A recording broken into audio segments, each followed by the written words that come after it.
Yes, he's here. Oh my god. Hey, bro. Hello, Eddy. How are you doing?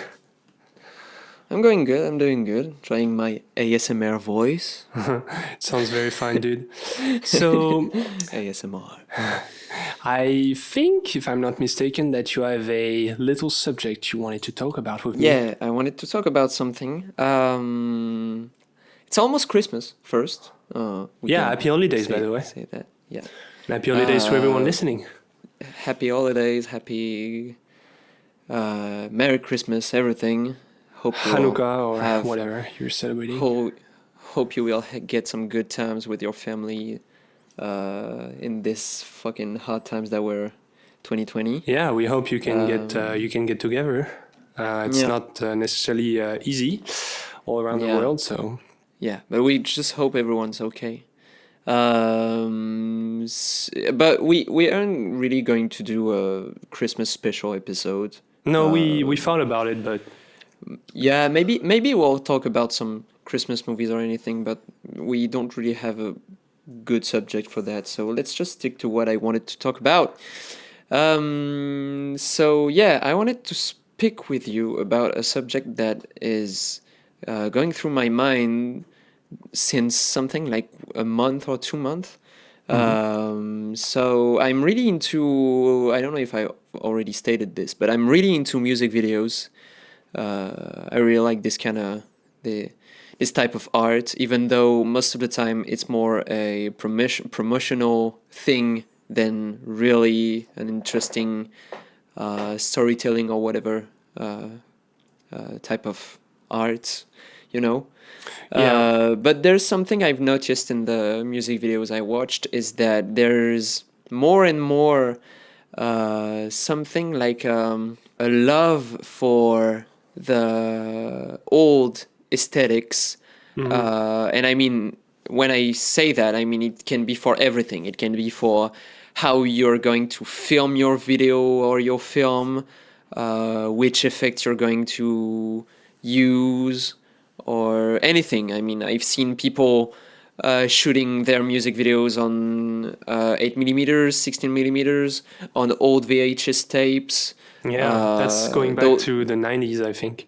yeah, I see. What I see a lot is those times is the effects. Maybe it's going to be an episode a little bit more technical than usual.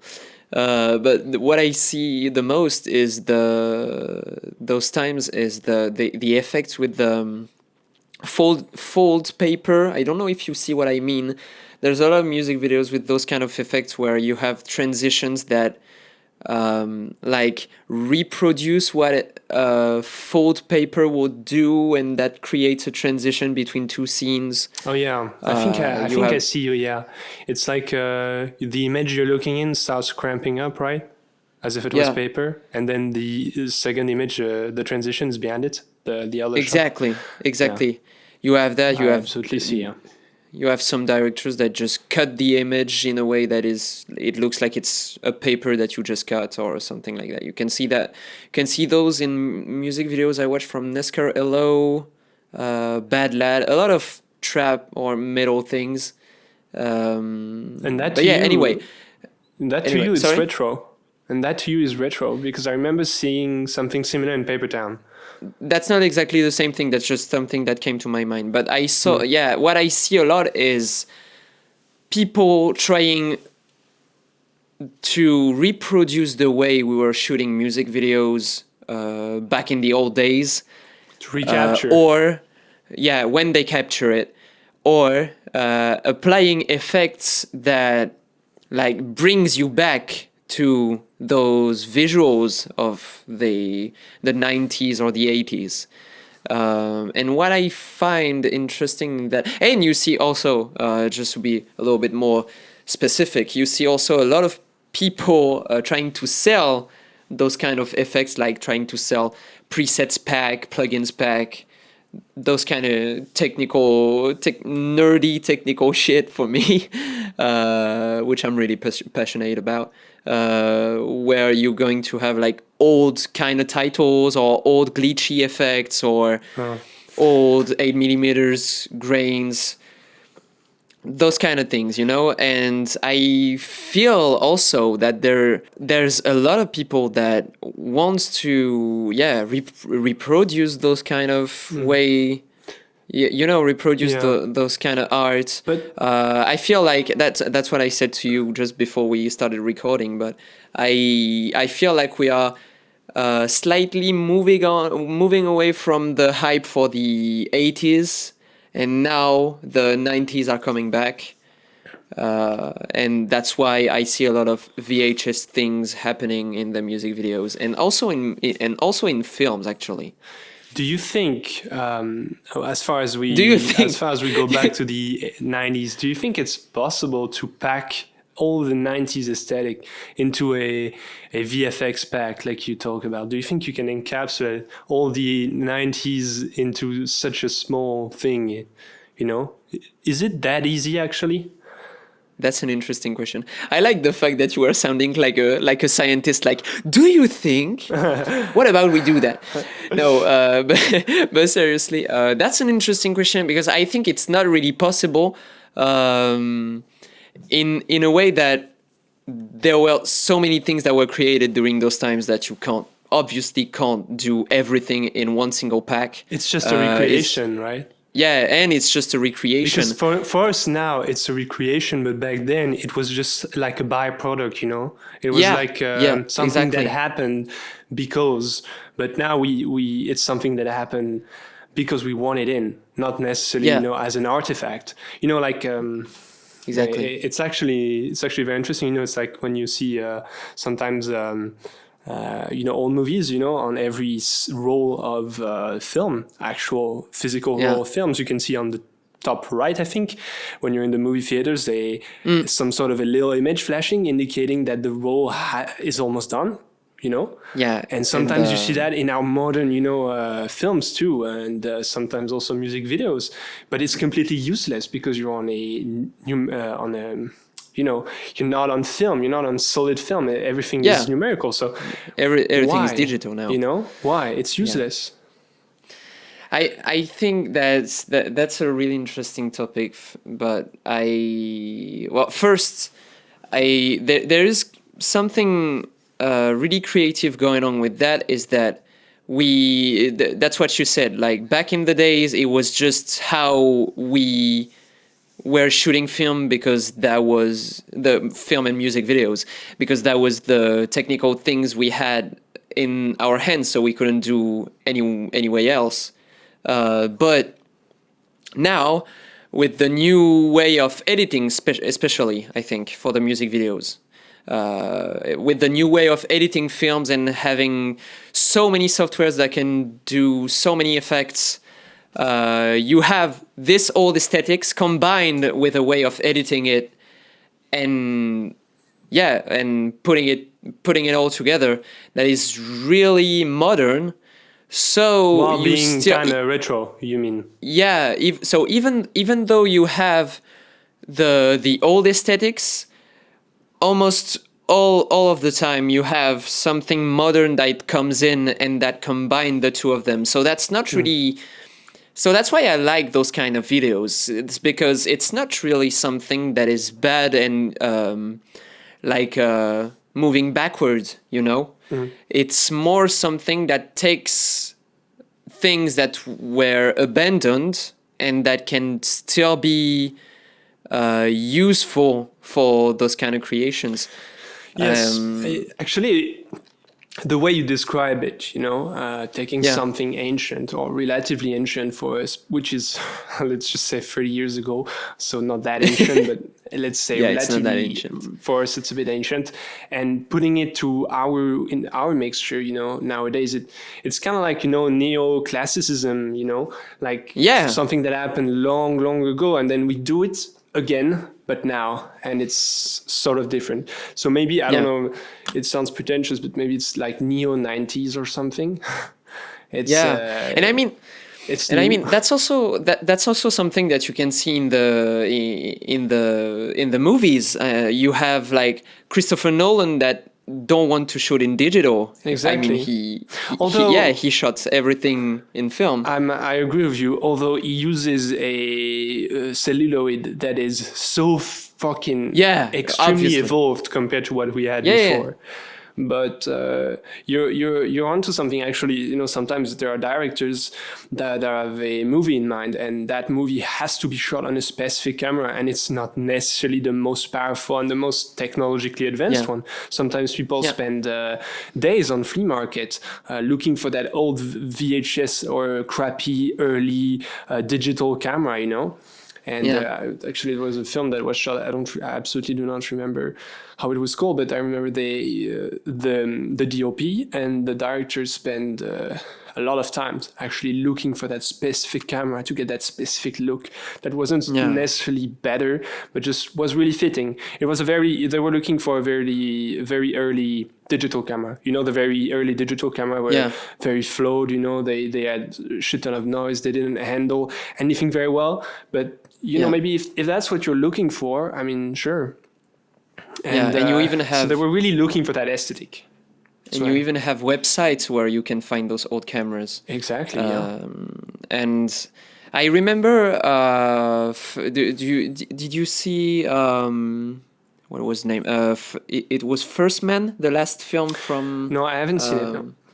But the last film... Yeah, it was shot on old lenses, right? I think it was Damien Chazelle. First Man from Damien Chazelle was cool, and I think it was filmed with an old film celluloid. I'm not really sure about that. It's just that the thing that struck me the most when I saw that film was the noise, the grain. It was so... Well, there was so much noise and grain that was like, wow, that's to be fair, a big actually, what you're saying is true. But when people, especially people that watch movies, you say like retro aesthetic, the one thing that jumps in mind is the noise. You know, the grain. Yeah, actually, it's called grain. The grain on the celluloid that is organic. You know, it's never the same. Yeah, and I think that's why I like this kind of aesthetic. It's because it does something that feels natural, feels organic, as you said it. It's hard to get away from it, and I have to say that I love digital. I think digital is the way, but you know, sometimes you see the films made on celluloid, and you're forced to admit that grain is kind of cool. I mean, it's so organic. You know, it's never at the same place every time. It just creates something organic that is we can all appreciate. But you know, for First Man, it was kind of logical to have this amount of grain on the image because the film depicts something that happened 50 years ago now. 1969. So that was a kind of recreation of the way images were made back in those days, but in a modern way to do it. So that's logical. For me, I still wait for a movie where maybe I think there already are some. I just haven't seen them.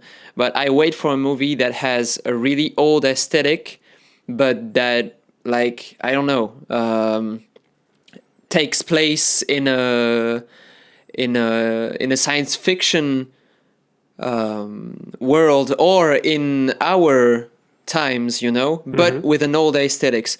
I've seen some music videos that were shot in black and white 8mm. Yes. So really, really noisy, really grainy and things. But those videos were about people that are living right now. So you see them having smartphones and things with an aesthetic that makes you think about the 80s. So that's really...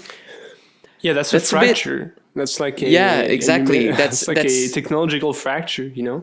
Yeah, that's even weird to see those kind of things, you know? You don't really know in which timelines you ended up.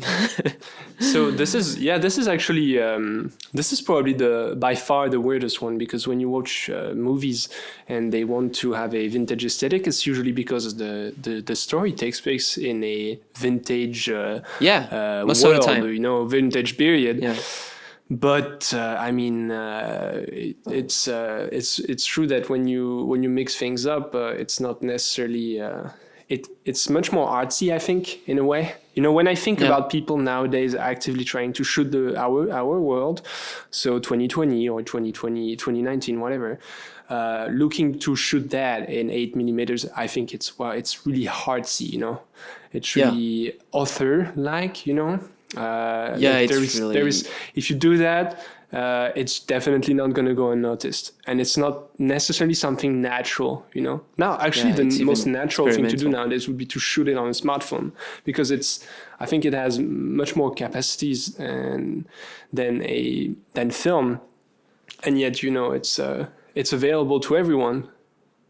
So it's way simpler and everything. Yes, it's almost like it's the aesthetic of nowadays, actually. I think, you know, it's the smartphone. What I like actually, what I like with those kind of creations is that when you combine, if you can combine the old aesthetics with the new things really well, you can have a result that is truly amazing. And I remember there was something. I had something in mind, but it went away. I think it was a video. I don't remember the. Actually, what you're saying also applies to what I see in the way we shoot films now. You know our cameras. You know, they're getting more and more. They're digital, so of course they're getting more and more precise. You know, we're going up in the case. You know, 4K is already, you know, an old thing. Now it's 8K, 12K.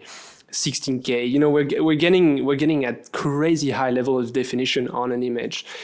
And people started realizing that such level of definition actually enhances the imperfection, you know, everywhere. And now what people do is that they have cameras with sensor that are so precise, and they slap on a vintage, like an old Soviet lens, you know, which is so soft on the edges. It barely has let's just say a focus that is very sharp, you know. It's barely sharp. It's very soft. So, you know, it's like a balance. You know, it's getting sharper, but then we slap on lenses that are less and less sharp, because we have lenses that are extremely sharp too, of course. And so exactly. That's what I wanted to say. That I remember now. Did you see this video from? I don't remember the name of the channel. Sorry, but it was about. It's a guy that does photography videos. Absolutely. And he's French. He found out a Second World War. It's actually a Soviet lens, I think.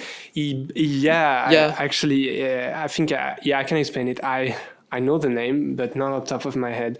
He took an old Soviet lens, just the lens, and it's a few lenses, and he 3D printed the rest of the casing on the lens. Oh. Yeah. And he made all the calculation, because of course it's not just about putting the glass in front of your sensor, you know. You have to have optical knowledge on how light is reflected, and it's super tough, but he made it, and the pictures turn out great. It's like it's kind of weird, because you see that the lens does something to the images, but even though you feel that it's a modern capture sensor that is used. So that you have a kind of an imbalance between what the lens does and what the sensor does. It's like it's like imperfections, but in high definition. It's high definition imperfections. It makes it so weird, but it's also beautiful. You know, it's old lenses have these the edges of the pictures are usually less focused in. You know, they're less sharp, of course, in the center. So it has this really hazy look, almost like they're on a cloud or something, and it's actually beautiful. Yeah. You have that. You have those people that are using old lenses to add an old aesthetic to their images, and I've seen also some videos of people using something. I don't remember the name of the device, but they use a device that they can plug to their TV, and then they have an old VHS camera that they plug also to the TV. And I don't know if you remember that, but you with those old little cameras, you had the possibility to film, and while what you were filming was watchable on the screen. I don't know if you know that, but they do that, and with the device on the side of the camera, they can glitch the images. It's like live glitching. They're glitching the image as it goes through. Exactly. TV. Oh wow. Exactly, and they do that, and that's super amazing. I think they use some part of the device is meant to be used for guitar players, to add reverb or things like that. Actually, yeah. But they combined it to do something. Yeah, to do something with the video. That's super amazing, and that's the way they create unique glitches and unique images with old things. That's super interesting. It's the premise of glitch art, basically. Yeah, you take something and then you do something unusual to it. But I think glitch art exists since something like 2010 maybe, or even before. Even when we had computers, I think people started to do glitchy images and glitchy things at the very beginning of the. It's kind of the technology. It's the same thing that I was expecting the camera. You take an image and then you almost downgrade it, with a lens that is less sharp but has a different type of aesthetic. You create something different, because you're not always looking for like the sharpest or the perfection and the most definition. More. Yeah, obviously. Unless you're shooting for, I guess, Disney or I don't know. Even though it's actually interesting that you point this out, because I saw Mank on Netflix recently. It's a film about Herman Mankiewicz, the writer of Orson Welles' Citizen Kane, actually.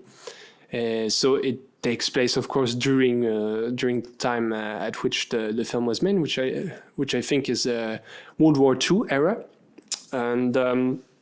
Basically, the film is made by David Fincher, someone who's really attached to that aesthetic of to that aesthetic, but he also loves the digital things. Exactly. Yeah, I was about to say he's really attached to the aesthetic of being extremely. He's not the type of guy to slap an old lens. I think he's really like he wants to control everything. So the more precise and sharp it is, the better, I think, for him. And it's actually interesting because the entire film is very accurate when it comes to. There is a real, 50s or 40s, sorry, more 40s vibe, and the dresses. It's shot in black and white, of course. It's shot in black and white. Already, that's something we don't do anymore very much. And basically, the entire story is really. It's really accurate. The guy who portrays Orson Welles actually looks like Orson Welles. Everything is top notch, but he shot the movie on an 8K red camera. He didn't shoot it on digital. Everything goes for the virtual, but then he shot it on a monochrome camera, a digital camera that shoots 8K only in black and white. Whoa. Yeah, it's it's probably, I'm sure whoever he rented that camera to, they're really happy, because that's the first time it was used, I swear. Well, not to get too technical, but the reason why cameras see colors is because they use they use basically a color grid in front of the sensors. But if you remove that, you have just the information, which is just how much light hits the sensor, and that's just in black and white. And basically you have such high definition. And the movie is beautiful, actually. It's great black and white, but it's digital black and white. And I think, I think there is something, that's what I said to myself a few weeks ago. I think the David Fincher's aesthetic, the way he color grades his movies, well, not him, obviously, but the way he likes to color grade them, is, it's really contrasted. You have really a sense of that's cinematic, you know. That's not a natural image. You always have prominent color and something like that in all his films. And I feel like this kind of aesthetic now is I think that David Fincher launched something with this kind of aesthetic that you can see in so many movies and so many videos and so many visual arts actually. But combined with what we said, like with old things, with especially the grain, I feel like there is so many people that like and create things with this kind of aesthetic, you know, with a really contrasted image, on which they add a level of grain that feels way more old than the quality of the image, of the original image. So I feel like Fincher is kind of the thing, you know, even though most of his movies and most of his success were done during the 20s, I think. I say the 20s, but the 2010s. Early 20th century. The 21st, you mean? Yeah, sorry, the 21st. That's roughly after the birth of cinema. So yeah, no, the 21st. That puts us very back. No, the 21st century. I feel like the aesthetic, the prominent aesthetic for now is kind of from lots and lots of DPs and directors. I feel like they are babies of Fincher in a way. And, I don't know if you agree with that. The DP's name is the DP used to work with a lot. I think Jeff Cronenweth, and what he did on Social Network actually has been replicated several times. It's basically a standard of that cold aesthetic, you know, very soft light, kino flow light, you know, very soft, but also sometimes harsh and dark. Lots of false light, we say false side lighting. So with the light on the other side, not camera side, it's not flat. It's really lots of depth, lots of shadows. It's that's something that has been recreated a lot over the years, because it's beautiful actually. You know, it's I remember it's also very important in The Girl with the Dragon Tattoo did it very well. And even Seven started it too, and Seven. And I think people are doing that because that's what we can finally do with the type of cameras we have now. Oh yeah, you know? And Fincher does it, but he also adds a bunch of CGI on top of it, even though you don't see it, like it's everywhere. You know, clouds in the sky. We talked about it a long time ago, but that's not the sky he wants. He wants clouds. Boom, clouds added in post production. So it's fully crafted, you know. There's no limit. Yeah.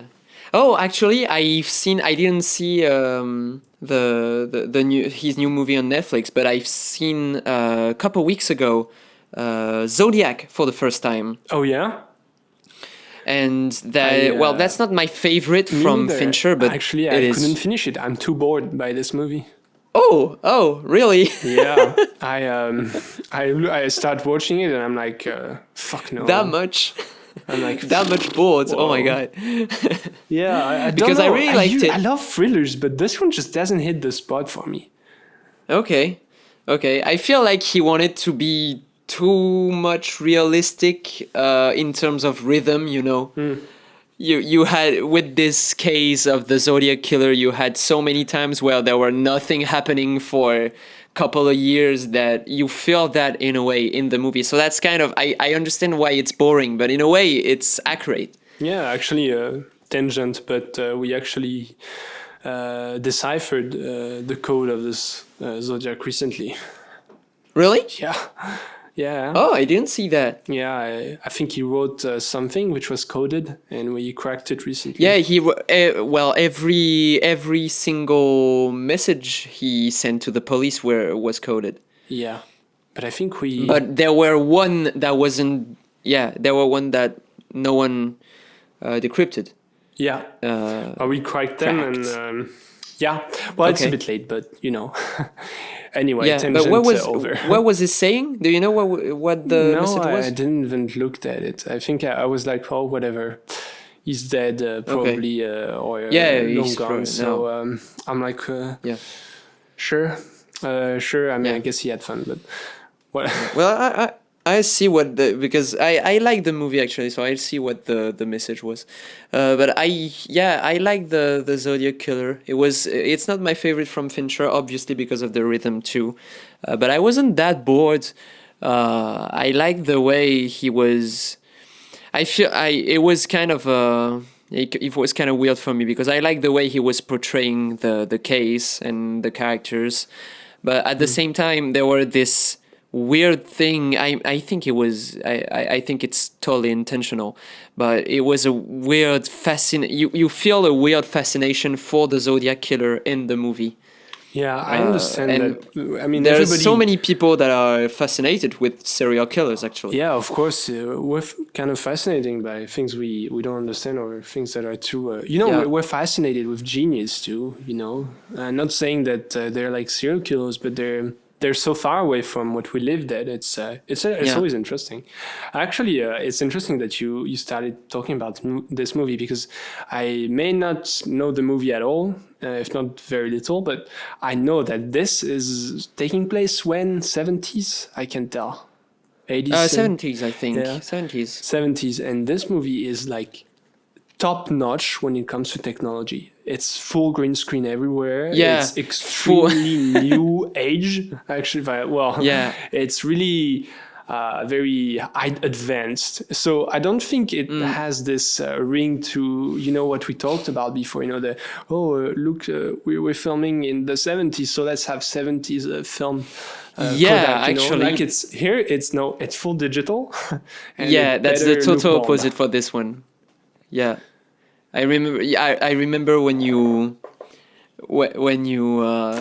you showed me the BTS for the scene with Mark Ruffalo walking down the street in the 70s, and then you see the set and it was totally blue and green screen, and you're like, Yeah. whoa. There's like one sidewalk and like I think Yeah, a car. The car is a real, sidewalk and a house that are 70s, And and the that's- rest is gone. and that's all.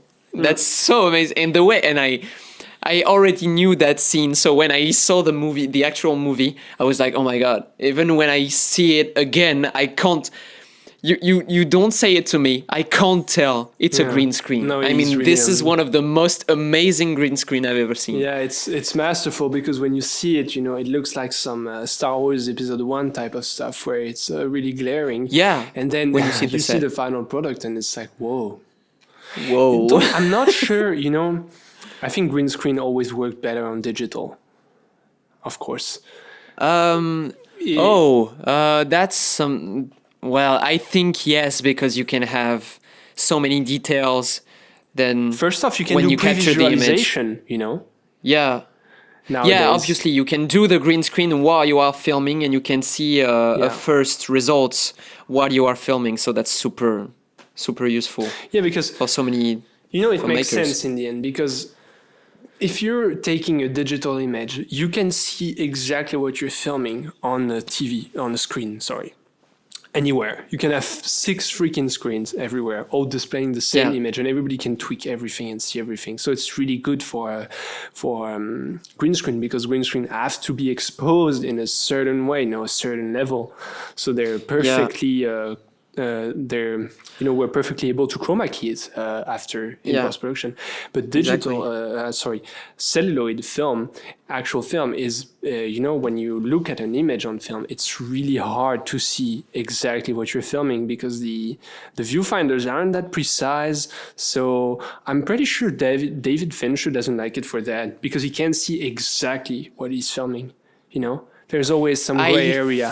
And I think he can handle it somehow. I think, but speaking of which, you bring up a really interesting subject. Did you see the brand new technology that is about to replace the green screen? Did you see that or not? Oh yeah, of course. On the Mandalorian. The thing with the how do you call it? It was used on The Mandalorian. I think that's what you're referring to. It's like a giant exactly. LED screen, right? Yeah, giant screen behind the set, behind the actors. Yeah. And that is linked to the camera in a way that I explained for the people the that perspective and the parallax is actually correct on camera. Yeah, you have actually that's an 3D background. I don't even know if everything is 3D, but you have you have a 3D flat background that is generated on the screen behind the actors, and it follows the movements of the camera. Yes. So that you can tell that it's it's a screen. It's actually it puts us back to it's retro retro projection. You remember the 50s? Two dudes on a car.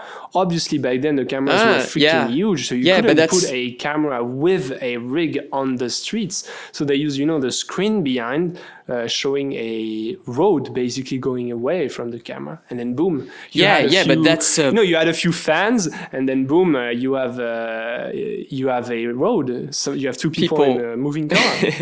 It's kind of the same, but now our version.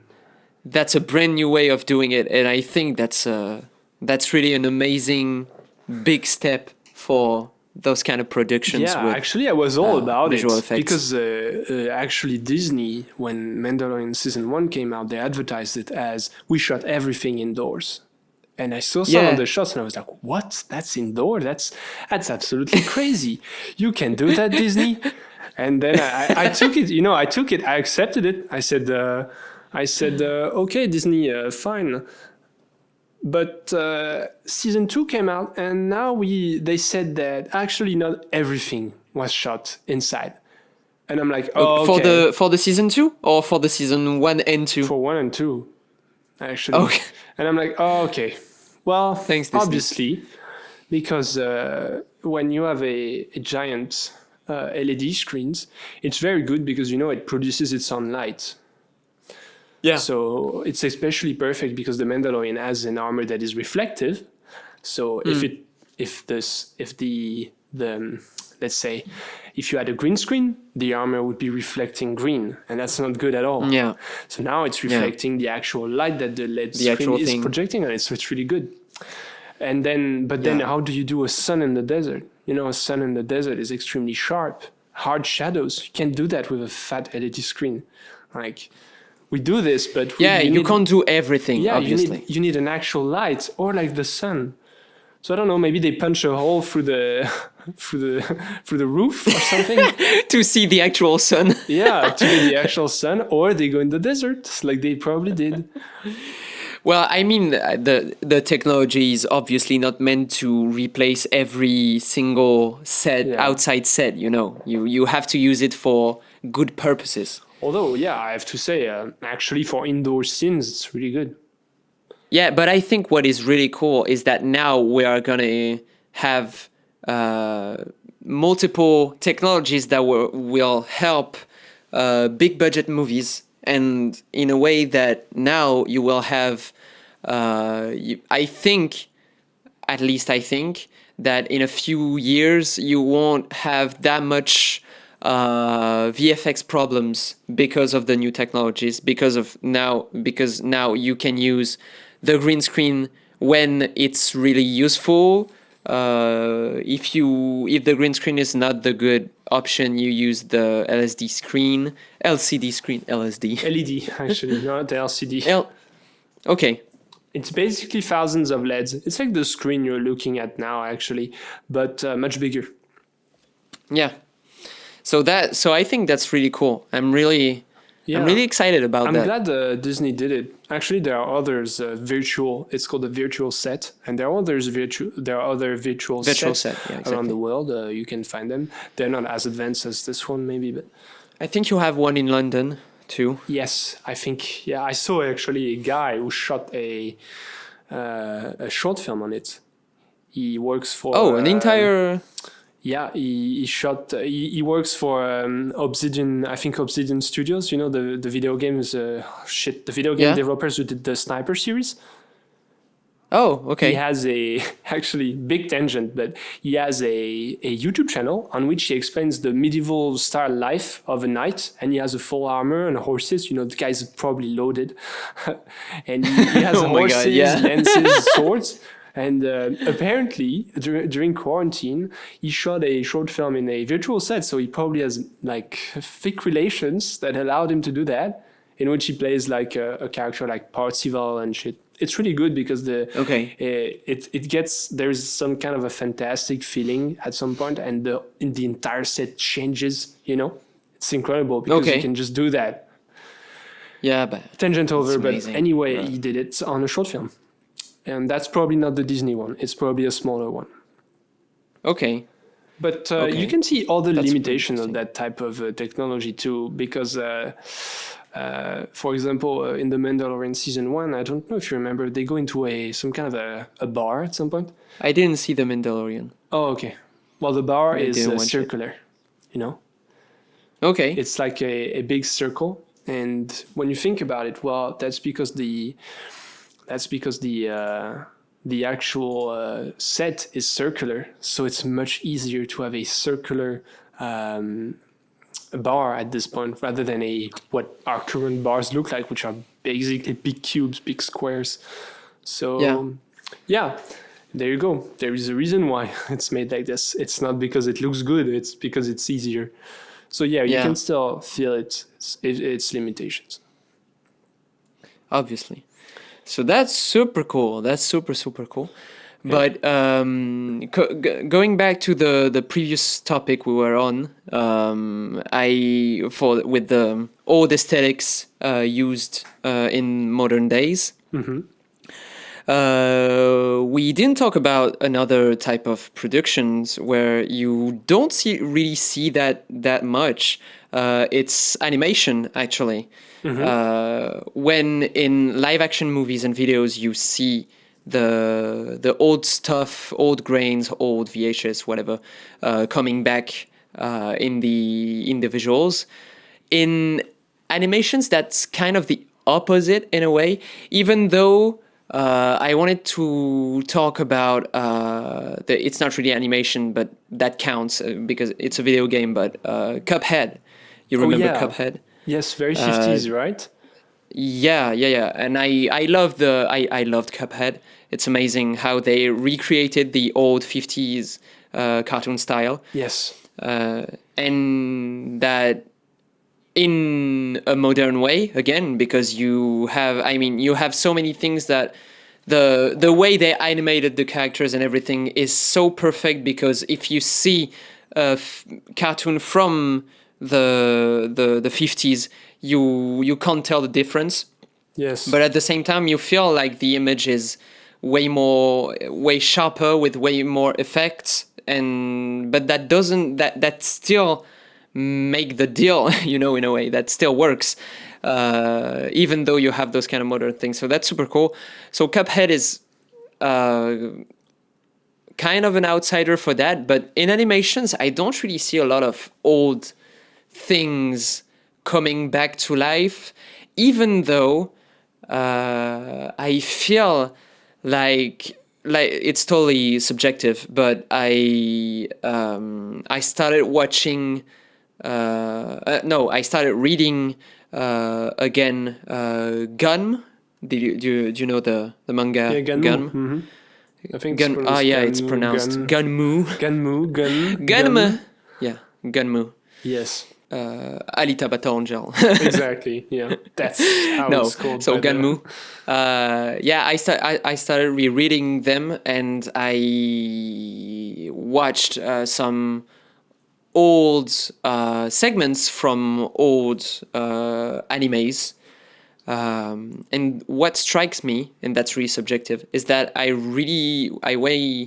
Gunmu is kind of that's a really, really amazing manga. So that maybe that's not really accurate what I'm about to say, but I feel like I really love the old aesthetic of the old mangas and comics and everything, like the way they were using colors and black and white, how they were. They were also using pretty ink, gory, right? Sorry? They were also pretty gory. I remember they don't shy away at showing violence and blood, right? Yeah, yeah. That's I've seen Perfect Blue too, yes, which is a bit old now, I think. It's definitely not too recent. Yeah. Yeah, I mean, at least when I see the image, I'm like, that feels like an old anime, and you don't really see that in recent animations, especially because you have so many 3D animations now that you can't really. Oh yeah, but I think for now people aren't combining the old stuff with those kind of images. I think there's still actually Netflix had a film in the Oscars last year, which was I think drawn, hand animated by drawings, and then completed on computers with added. They added basically a layerings of digital post processing on it. And it gives like the film apparently is beautiful. It's really beautiful, but because you have the aesthetic of hand drawings, which are probably the best way. What's the name? What's the name? Oh my god, I don't remember. I think it's Hans or France. France. It's about a postman in the. I just should know how it was made, but it's it's drawings nowadays is old school. I think it's very expensive too, because you have to hire a lot of drawers, so and a lot of artists. So that's actually expensive, I think, because you have to pay them, and of course people are not cheap. But nowadays, Pixar and stuff, they do only 3D almost. But back then was the way. So taking back that old way of doing stuff is kind of cool. But it's like we talked, before. It's you take something old, but then you add the modern post-processing way that would probably save you a lot of time, and also looks kind of good because let's admit it, the computers are good at doing certain stuff, especially lighting and And but I feel like the animation is so dependent from the new technologies to not waste time when you are producing them. That it's expensive to make those films, so of course. And you can do so many different things with animations that you don't really have to. You have way more possibilities than in live actions, in a way, because you can have your own style of drawing. Yes, you're not limited by our physical reality. Even though we're not technically very much anymore, because we kind of do whatever we want, it's still, we still have some limitations. You can change the shape of a human or the way he moves, really. But one thing that animation does sometimes is they take movie artifacts, live action artifacts like lens aberration and chroma aberrations, Oh yeah, to enhance the filmmaking. Yeah, and to like almost look, because it's kind of weird, but why not? But it's like same thing, we talked about it again. We have these. It's perfected, and then we take some imperfections and we add it back in. Yeah. It's like we're looking back to those imperfections. Because that tells something. As if almost the imperfections made the films back then. It's kind of crazy. Yeah. Because that's telling something, obviously. Because that's useful. And I think I saw those kind of things. I think I saw that in some animes recently, because for animated series I've watched, I just finished the second season of Hilda, which is amazing. Real quick, Hilda is amazing. You should really watch this series. But I saw also. What's it called? It's a series on Netflix. Oh shit! I don't remember the name. What is it about? What was your point? It's about a teenager that are going through changes.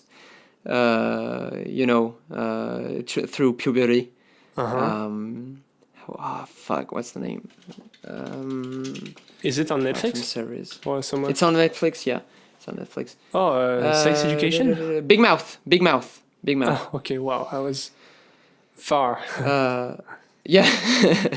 Yeah. Well, still, it's teenagers going through changes, so I was still correct. Yeah, that works. That worked. Yeah. But I think I saw those kind of things in Big Mouth, which was surprising because Big Mouth is one of those kind of animation like American Dad or Yes.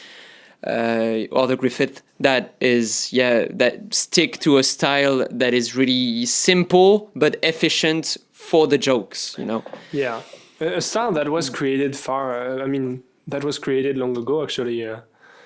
It's. I think yes. I think the first ones were the Simpsons, the really first seasons of the Simpsons. There's probably something before, but maybe even before. South Park, in a way. Very South simple. Park. South Park, yeah. South Park is different because they were shooting cutted paper Yes. on the first series, on the first seasons. It goes to show you don't need crazy animation to have a success on your hand. Yeah, exactly. So so that was the thing. I wanted to talk about animations. We have 10 minutes left. Actually, I have a question for you, if you don't mind. Okay, ask me that question. About retro. What do you think? Why do you think humans in general and people, we're drawn to recreate the past? What do you think is because if you ask anyone, technically they'll tell you the past isn't better than now. You know, we're constantly. Well, I'm saying this now, but apparently we're going to be the last generation to live with a better, higher standard of living than our parents. The next one, actually, our generation is going to have a drop down, but everybody would say that the past is not necessarily a beautiful place. And so why are we so drawn to recreate the past like this, you know? Why do we always look for nostalgic movies and recreate retro aesthetics? What is so drawing in that, do you think? That's a deep question. Sorry, I put you on the spot.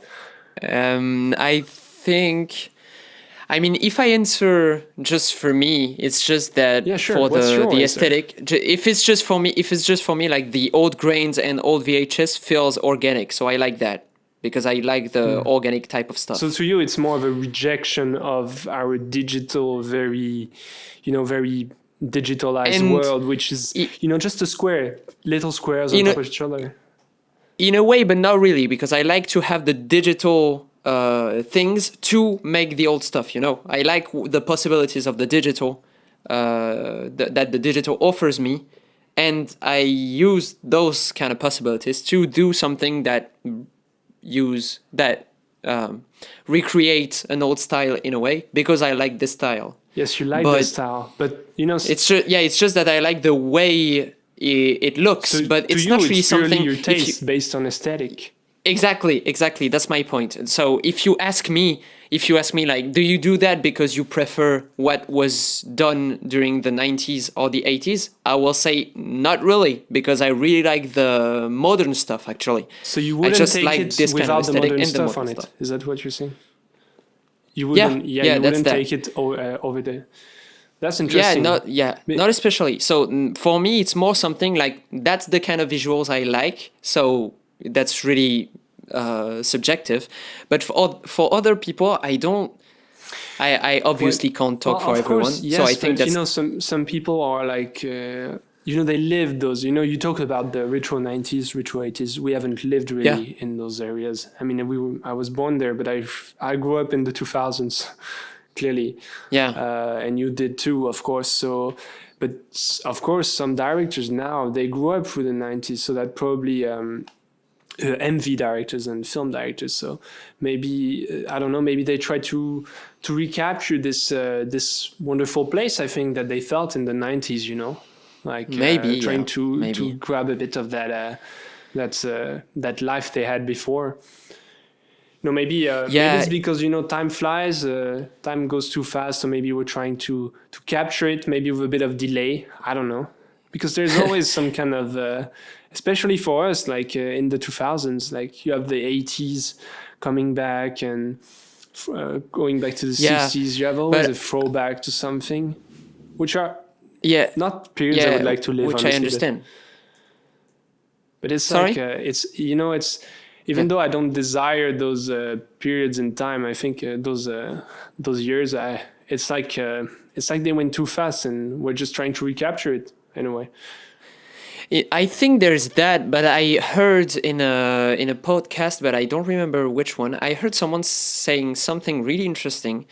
Is that you obviously have universes like science fiction universes, heroic fantasy universes, post-apocalyptic universes, but at the same time, what she was saying is that the 80s and now the 90s are their own kind of universe, you know? And the 80s, how we are depicting them right now in things like Stranger Things, for example, not in like actual accurate historical accurate films, you know, in Yes. things like Stranger Things. Is that it's just it's set in the 80s universe, but it's you know, not the but real. it's not really the real 80s. Yes, I see what you mean. It's like a copy almost, you know. It's like the Matrix. It's like if you created the 80s based on what people think the 80s were without having, of course, lived in the 80s. So you've got the 80s like aesthetic, the cars, the clothes, the buildings, but you don't necessarily have the period in it. It's like it's like a simulation basically. It's like a simulation of the 80s put onto film.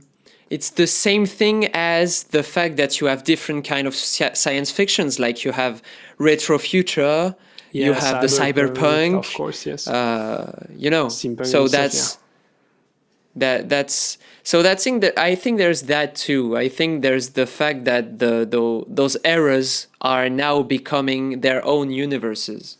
Exactly. It's like when you used to make like before, but we still make them, but it was important before. It's the movie in early centuries ago, that we basically almost the further we go back, the less historical evidence we have. So we have to recreate our version of what it was to live at the time, and then create a movie based on it.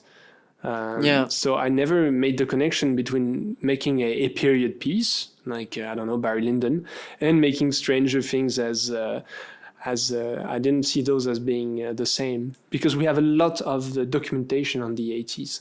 But I guess yes, that's 80s. The 80s created for the sake of making this show. So it's a different kind of universe, as you said. It's a world like trapped in between. And when I mean I said Stranger Things, but you also have Kung Fury. Do you remember Kung Fury? Kung Fury, or the music videos from Carpenter Brut. All those are 80s style, but in a way that is so modern that you know that's not the 80s. That's not even something that could have came out in the 80s. That's just an aesthetic that is used to tell you something new, actually. So that's not that bad, I think. No. It's our version you of don't. It. Yeah, you just. I just think that you shouldn't think that the past were better than what you're living in, because obviously we've evolved in a way that it's not the case. So exactly, you don't you can't take those. So the achievements away, is that what I mean? Yeah, and you can't take those movies and those films as an accurate representation of those eras, but you still can use those kind of aesthetics to still tell new stories, and that's super cool. Yeah, that's I agree with you. I did my little philosophic speech.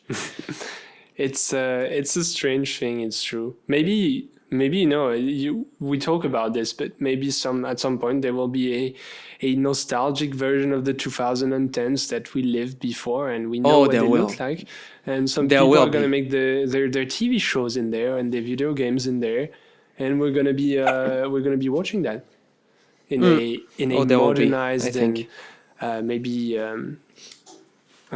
polished version of the 2010s. Yeah. Stuff happened in the 80s. You already have those in the meme history. You already have old memes, like old 2010 memes. Yeah. Where you're like, oh, that's an old way of doing a meme. Oh my god, with the troll faces and everything, It's all this is going to be retro at some point. I guess we'll see how it ends up.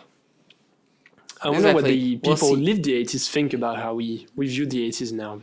Yeah, that's actually a good question, because I was talking about Kung Fury, and there's in the soundtrack of the film there's a track I really like where you have David Hasselhoff that is singing in it. It's called True Survivor. Okay. That's super kitschy 80s singing style with old synth and everything. That's meant to be that way, especially in Kung Fury. Yeah. But I was listening to it, I was vibing to it, and I was like, maybe I can make my dad listen to it, because he lived in the 80s. Yes. So, and I will see what he'll say about it. And what he says was like, he just said to me like, yeah, it's cool, but it's the how did he call that? It's a commercial. Yeah, commercial. Fuck, I didn't have the. Okay. It's commercial. He felt that was commercial? Yeah, he said to me, he was like, yeah, it's cool, but it's the type of commercial music we had back in the 80s. So it was like, it's not that interesting, actually. And I was like, well, fuck you, Dad. No. But you had it done, Dad. I think I like it only. I think I like it only because it's done with irony. Yes. And my dad doesn't perceive it that way. I like, yeah, it's probably, because our generation sees this with a layer of like second degree, and we see it with irony, basically. To us, it's funny, but to the people who lived it, it's probably different. Just like, exactly. Maybe someday people will do the same about the years we lived too, and we'll be like, well, that's not really how it was, but I guess if you have a certain layer of irony, maybe that will be better. Yeah, maybe that's cool. It's all about recreating the image of a past that we haven't lived. Yeah, it's more using the past to create new things. Anyway, so we've passed an hour, so we can wrap everything up. Didn't talk about Christmas movies. Yeah. Well, so that will be for our next episode. Actually, I'm not a big Christmas movies neither. Actually, Christmas movie fan. No, me neither. But that can be. Die Hard is really cool. So I like the Gremlins. Oh, okay. Fair enough. My Christmas movie is Gremlins, I think. Yes. I stay away from the classic like Home Alone usually. I don't know. Oh my god, yeah, exactly. So yeah, thank you very much, Leo. And thank you too. And Merry Christmas and Merry whatever. Merry Christmas, everyone. Happy holidays. And let's have a wonderful 2021 year. Yeah, hopefully better. Okay. Hopefully better. Bye, everyone. Bye. Happy holidays.